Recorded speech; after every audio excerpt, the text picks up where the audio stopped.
Good evening, Mrs. Ambani, chief guest, teachers, class of 2016. I have a confession to make.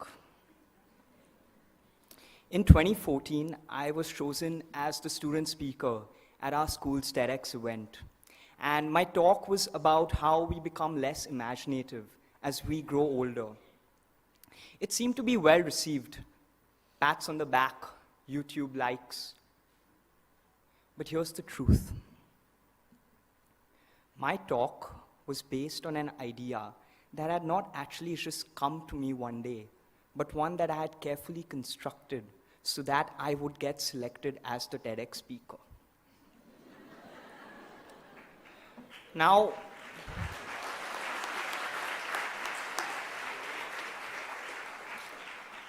why did I want to be the TEDx speaker so badly? At that time, I didn't care just about the experience. What mattered the most to me was the end result. The honor of getting selected, giving a speech, and hearing what people would think of me. I cheated myself. And worst of all, at that time, I didn't care. In the last 2 years, I did and became a lot of things that I didn't really want to do or become. I created an image, I created a facade that would look good on my college resume. And perhaps some of you fell into the same trap. Ladies and gentlemen, I am not proud of all of this, but as we leave DAIS, I want us to finally be honest, not only with each other, but also with ourselves. There is a constant pressure that everyone exerts on everyone else, that there is a certain right way to be. To be successful, we need to be that right kind of person, with the right kind of interests, attitudes, and personal values. I've seen myself and many others caught in the rat race of grades, running round and round like a hamster on a wheel. When did we stop to think, what am I doing with my life? Am I on the right path? Am I the person who I want to be? Is every step in life simply supposed to be an investment to get me into a higher and better place? And does this hamster wheel ever stop turning? Ultimately, we have all gotten to college. We have achieved our goal, but have the trade-offs really been worth it? Why did we find it so hard to remain true to ourselves in the pursuit of so-called success? I'm going to try and break this down using concepts of behavioral economics. Yes, Ms. Bajaj, you got that right. If I had a basket of free cookies with me right now and I distributed them to everyone here, everyone would probably just take a few cookies, even though they wanted a lot. I mean, who doesn't want cookies? And why? People would be concerned about looking greedy or depriving others of the free cookies. But if I sold the cookies at 50 rupees per cookie, people would buy as many cookies as they wanted and as many cookies as they could get. When I introduced the market norms of buying and selling into the situation, the social norms that determine the case of the free cookies are just chased away.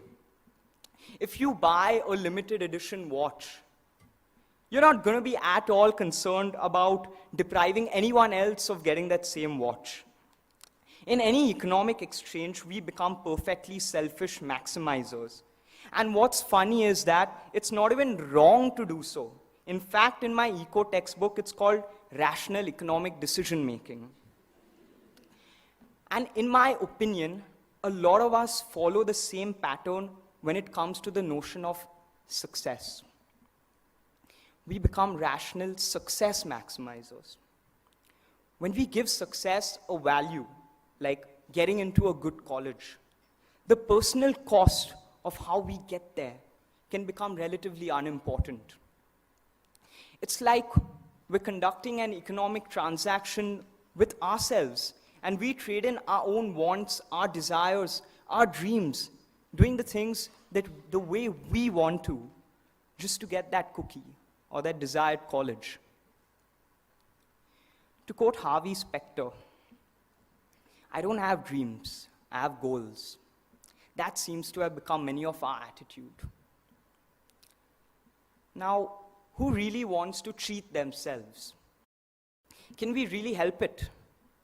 Many people are doing the so-called right thing, inhibiting themselves just a bit. If you want to remain true to yourself in the chase for success, what's the gain?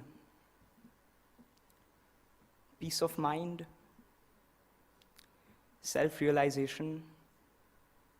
Nah, we've got to be practical. I have learned 3 things in the past 2 years. Number 1, in life, sometimes we shall be encouraged and rewarded for being someone who we are not.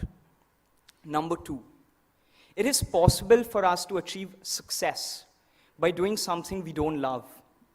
And number 3, it's more convenient to maintain this inertia than to free ourselves. But how can we change this path? How can we free our inner voice, the inner calling that resides in our spirit? How do we reignite that fire that I know burns bright within us all? A truly remarkable lady once stated that it is important to pursue your passion more than your legacy. If you have a passion with a purpose, then everything else fits in. But to do that, we must redefine success. We must stop chasing after what we are told success is supposed to be. And instead, we need to decide for ourselves, what does success mean to me? We need to ask ourselves, what do I really want to accomplish? Who do I really want to be? What do I truly believe in? How do I want to change the world?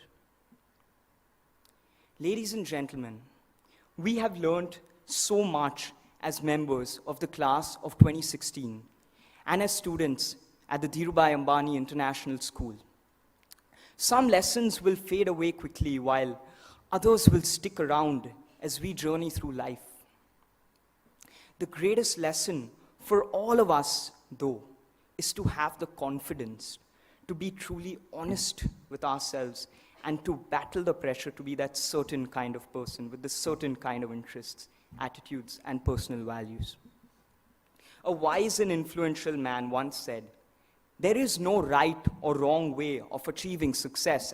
And he was right. However, I want to take it a step further and suggest that finding the truth that resides within our heart, this is the biggest battle of our life. Class of 2016, as we head to college, leaving behind our comfort zone and our support systems, we need to continue this fight. In the coming future, we will laugh and we will cry. We will love and we will lose. We will make a lot of mistakes, and we may also do some things right. But through it all, celebrate and embrace who you truly are with confidence in the fact that you are unique. And when in doubt, stop, smile, breathe, and walk along your path to the drumbeat of your heart. Thank you.